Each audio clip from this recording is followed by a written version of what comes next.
In my playbook tonight, the cost of war in Afghanistan. It's not getting any cheaper. October has been the deadliest month yet for American troops. And we still don't have a strategy decision from the president. Obama, of course, did hold another closed-door meeting this afternoon on Afghanistan with his national security team. And Press Secretary Robert Gibbs said today that the president's review of the war is nearing conclusion. Joining me now is Katrina vanden Heuvel, editor of The Nation. And we just got a hot note in here tonight that the president is going to hold another meeting with the Joint Chiefs next week. He goes to Asia on November 11th, so there's strong speculation that the president might not make a decision on troops for several weeks yet. Does that open the door for a lot of criticism? It shouldn't. This is the most solemn responsibility a president has to commit American men and women to combat. Let us hope that he uses this time to push back against those who would not learn the lessons of history, that foreign military intervention in a country like Afghanistan is not going to resolve the problem. And the costs of this war have to factor on Barack Obama. The larger issue is that war has killed reform presidencies. If you think of LBJ and Vietnam and how it destroyed the possibility of the Great Society, Barack Obama could be a great reform president. But this decision to commit more troops to Afghanistan could be the defining moment of his presidency, squandering the resources we need to rebuild the promise of America and for health care, for jobs. The majority of Americans, I've seen a number of polls out there, the majority of Americans in the 50s, 55 was the number I saw, they want more troops going to Afghanistan. They would support the president doing this. Does this put the president in a tough spot? Because, you know, he wants to draw down Iraq. His base doesn't want any more of this. You're part of that base. I'm part of this base. I think the country's divided, Ed, but the majority of Democrats do not support committing more troops. And the decision to escalate puts off the table a range of alternatives, including the one Vice President Biden is supposed to be arguing. And there are alternatives, and those include common sense, counterterrorism, homeland security measures that would keep us secure. And that is, I think, something Americans have to understand. They've been persuaded that only escalation will do that. Now, this rhetoric about him not being able to make a decision is going to heat up.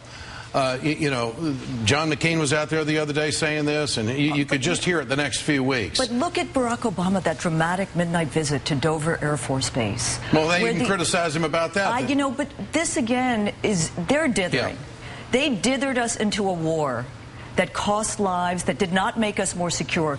People should be listening to the former Marine combat officer, Foreign Service officer Matthew Hoh, who Dick Holbrooke, others in this administration tried to persuade to stay on board.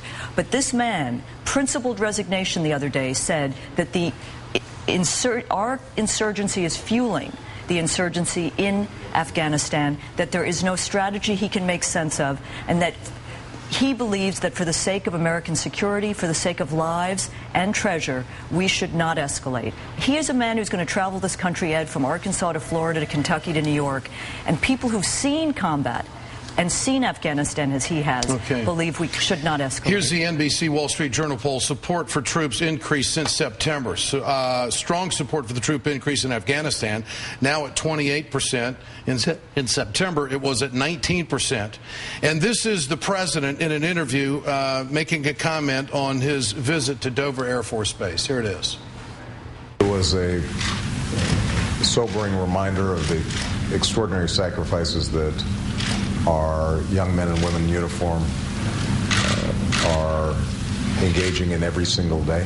The burden that both our troops and our families bear in any wartime situation is going to bear on how I see these conflicts.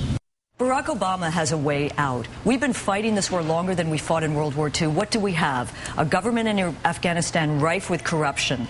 We don't have a partner there. We can be secure, not through sending forces, troops, men and women who will die in a quagmire.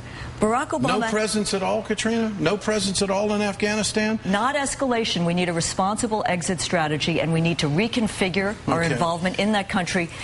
Do it with development, reconstruction, peacekeeping, regional diplomacy, but not military. At the history, look at the Soviet Union, look at the British. Nobody's done anything since... It's a quagmire. Yeah. And he can speak. Centuries. He also has the support of the elite in this country to a certain extent. George Will is opposed to escalation. Tom Friedman has changed his mind. Tom Friedman, in a funny way, is like the Walter Cronkite of...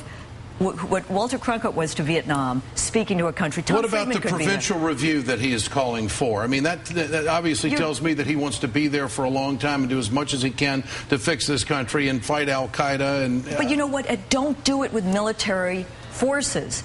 Don't do it with combat forces. Find a way to reconfigure our presence. What did you make of former Senator Clinton, now Secretary of State, in Pakistan, making the comment about she couldn't believe that they don't know where al-Qaeda is? Well, I mean, first of all, Pakistan, you can see, is beginning to fight the Taliban and the al-Qaeda. And I think we make a big mistake, by the way, conflating al-Qaeda, which is a global jihadist force, very small, and the Taliban, which is not. But the anti-Americanism in Pakistan, Ed, is at such a level that we would be wise to let the Pakistanis fight al-Qaeda and push them to do so. But lecturing them isn't going to get us anywhere. And by the way, we're destabilizing Pakistan by sending more forces to Afghanistan. And Pakistan is a nuclear-armed country.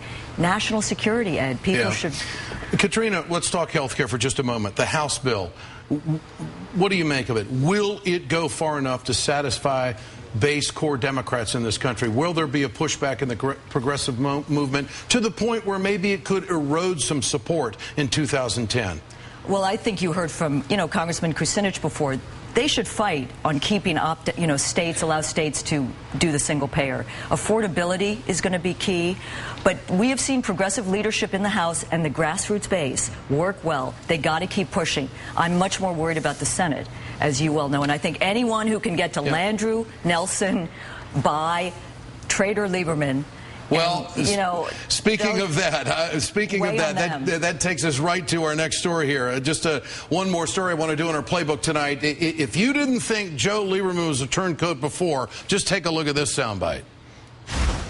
I expect that I probably will support some Republican candidates for Congress or Senate in the elections in 2010. I'm going to call them as I see them. That means sometimes the better choice is somebody who's not a Democrat.